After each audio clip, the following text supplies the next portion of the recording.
Great. So Nintendo just released the Switch 2. Is it a hardware revolution or a repair nightmare? Whilst everybody on the internet is arguing about the refresh rate, the resolution, and the new Nvidia chip that have been integrated into the Switch 2, as a technician, I look at the motherboard. So today we are going to look at what Nvidia is hiding under the hood, crack opening the Switch 2 and look at what Nvidia is building for the future. Is this going to last, or in a few years time it is going to flatten our repair benches? So the first thing we are going to look at is the depth of the joystick drift. I know every gamer is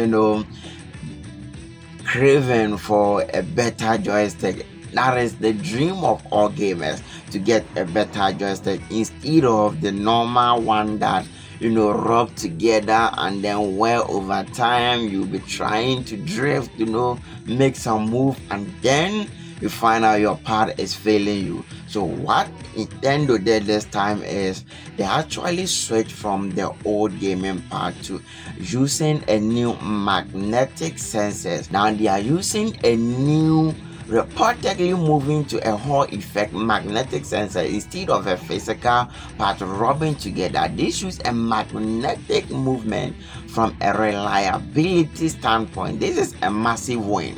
You see, so now your gamepad, your buttons are no more going to be, wearing out and giving you a headache at the time of playing game. This means your new controllers might actually survive a full console generation without, drifting out or wearing out, giving you a hard time of sending it to a technician. And the next thing we are going to look at is the thermal challenge. This is where we look at how Nintendo, handle the heat. Why? Because Nintendo decided to upgrade their chipset to a new one they are now using an Nvidia Ampere architecture chip. This means that more processing power, and more processing power means more heat. And if you don't have a better heat cooling system or a better heat dissipating way, it means those little capacitors surrounding this new Nvidia chip are going to blown out in a matter of seconds. Because with a powerful processor like the Nvidia architecture, it produces a lot of heat, right? It produces a lot of heat, and if you don't have a better way of handling this chip, then you are going to be in trouble. So for the Switch 2, if they don't upgrade to a dual heat pipe, or where they've actually done it, a premium phase challenge thermal pad, and we are going to see a massive degradation of it. And they actually did that. So I think Nvidia did a good job of it. Looking at how the design look, they now have this new, the fan has been upgraded. No more like the tiny one we have on the original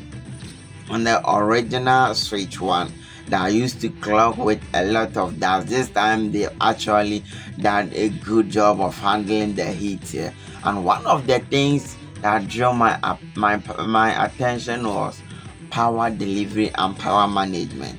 Now the Switch 2 comes with a dual USB-C charging port.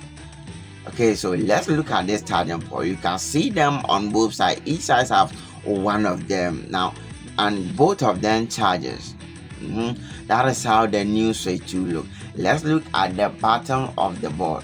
You can see that there's a Type-C charging port on the original console. The charging port was a notorious failure point. Trust me, it just didn't help at all. Why? Because it was soldered on the main board, straight onto the main board. So when you have any issue, it means you are going to be working directly on your main board, on your main PCB. Now they've changed it. It is now a separate board. You see, so if they kept the exact same surface mount design without true hole structure rivet, it wouldn't have failed. Would they actually change it here? So a new Nvidia chip with a dual Type C port and then a nice cooling system, which is a thumbs up to Nvidia. They did a very good work on this one. Now we are going to look at the storage. That is what you're seeing over there. The storage is an upgraded EMC chip. Okay, let's talk about memory. The original Switch used a modular eMMC storage drive, right? And which was actually great, because if the storage corrupted, a technician could swap the model out for the Switch 2. Rumors pointed to be a much faster integrated storage solution at a next-gen loading speed.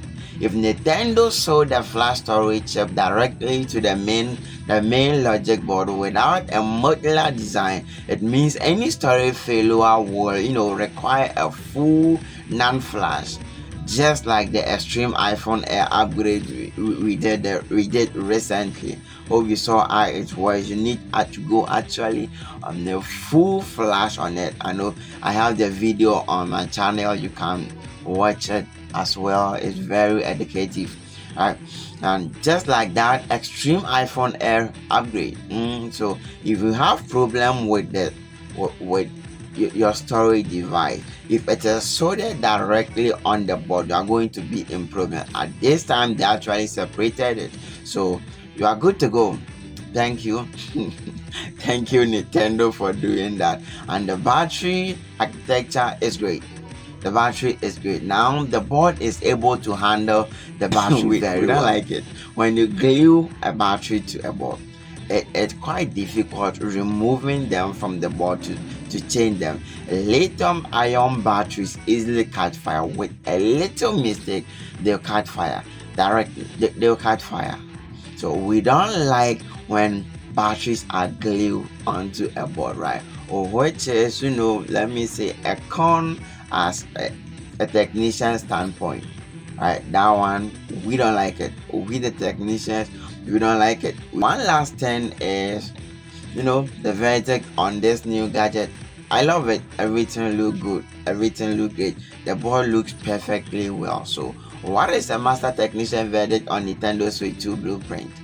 It looks perfectly well, but just like I said, I don't like the way they glue the battery together onto the board. It makes things quite harder, and the new board looks quite tighter than the old one, which makes navigating around various components much heavier than what we have before, right? It makes it much heavier than what we have before. Now if you watch the video to this far, hit that like button, subscribe to the channel, and comment below. Let me know what you want us to look at next. Thank you.